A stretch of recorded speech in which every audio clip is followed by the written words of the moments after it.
नमस्कार, स्वागत है आप सभी का एक बार फिर से हमारे चैनल में। दोस्तों आपको पता होगा कि टीना डाबी और अतहर जो कि दोस्तों काफ़ी संयोग से मिले थे। जी हां, आपको बता दें कि रैंक 1 और रैंक 2 दोस्तों जिन्होंने आपस में शादी कर लिया था और ये 2015 के टॉपर भी रहे थे।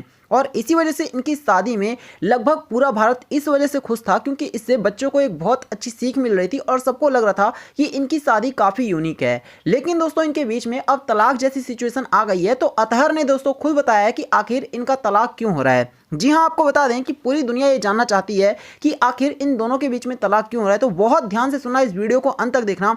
मैं आपको बताऊंगा कि आखिर इन दिनों की रिलेशन के बीच में ऐसी क्या बातें हुई जिसके बाद इनका फाइनली अब तलाक होने लग गया है। दोस्तों बता दें कि अक्सर करके देखा जाता है कि जब भी लफ्ज़, जी हाँ, जहां पर आईएएस अधिकारियों को, आईपीएस को, आईआरएस को, सबको ट्रेनिंग दी जाती है, यहां पर दोस्तों अक्सर करके आईपीएस और आईएएस अधिकारी आपस में एक दूसरे से बात करते हैं और उसके बाद ये एक दूसरे को पसंद करने लग जाते हैं और इनकी बात इतनी आगे बढ़ जाती है कि यहां से निकलने के बाद कुछ ही महीने या कुछ ही साल में ये लोग शादी कर लेते हैं। ठीक ऐसा ही आईएएस टॉपर टीना डाबी और अतहर के साथ भी हुआ था।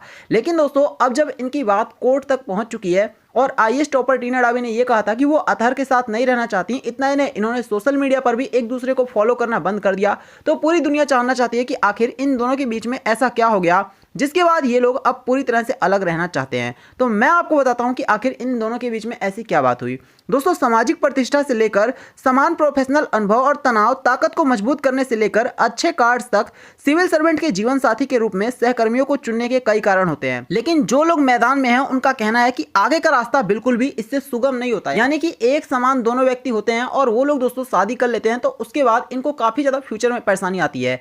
पहली बात यह कि दोनों के पास एक अच्छी आईएएस जॉब है और कई बार ये देखा जाता है कि उन दोनों को जब ये कहना पड़ता है गवर्नमेंट से कि वो एक साथ रहना चाहते हैं और उनको काफी सारी परेशानी आ रही है, तो गवर्नमेंट कहती है कि तुम में से किसी एक को ज्यादा टाइम तक जॉब करना होगा और कोई भी एक तुम दोनों में से जा करके घर का काम कर सकते हैं या फिर उनको थोड़ा टाइम दे दिया जाता है। लेकिन आपको बता दें कि यहाँ पर दोस्तों अक्सर करके पुरुषों की बात ऊपर आती है और महिलाएं नीचे दब जाती हैं। यानी कि महिलाओं को कहा जाता है कि तुम घर में रहे। अब आप खुद बताइए कि जो दोनों ही आईएएस अधिकारी हैं उनमें से कोई भी क्यों घर में दबना चाहेगा। महिला भी ये कह सकती है कि उनके पास भी इसका अधिकार है और वो सेम टाइम तक काम पर रहना चाहेगी और इस वजह से इन दोनों के बीच में खटास आने लग जाता है। इसके साथ साथ आपको बता दें कि दोनों के पास सेम पावर होती है और इस वजह से कभी अगर आपस में अनबन होता भी है तो भी दोस्तों कोई यहाँ पर दबने वाला नहीं है। क्योंकि अगर कोई गरीब है और कोई अमीर है, यानी कि पति अमीर है और पत्नी अमीर है, तो यहाँ पर दोस्तों बात बन जाती है। लेकिन अगर दोनों के साथ एक ही जैसा व्यवहार हुआ पड़ा है और दोनों ही सेम सिचुएशन में है तो उसके बाद यहाँ पर कोई दबता नहीं है। और यही शायद इनके रिश्ते में भी देखा गया है। जी हाँ, आपको बता दें इनका रिश्ता एक तो लव जिहाद के चक्कर में भी पड़ गया। जी हाँ, आपको बता दें कि कहा जा रहा था क्योंकि अतहर आमिर एक मुस्लिम फैमिली से बिलोंग करते हैं और वहीं टीना डाबी हिंदू फैमिली से,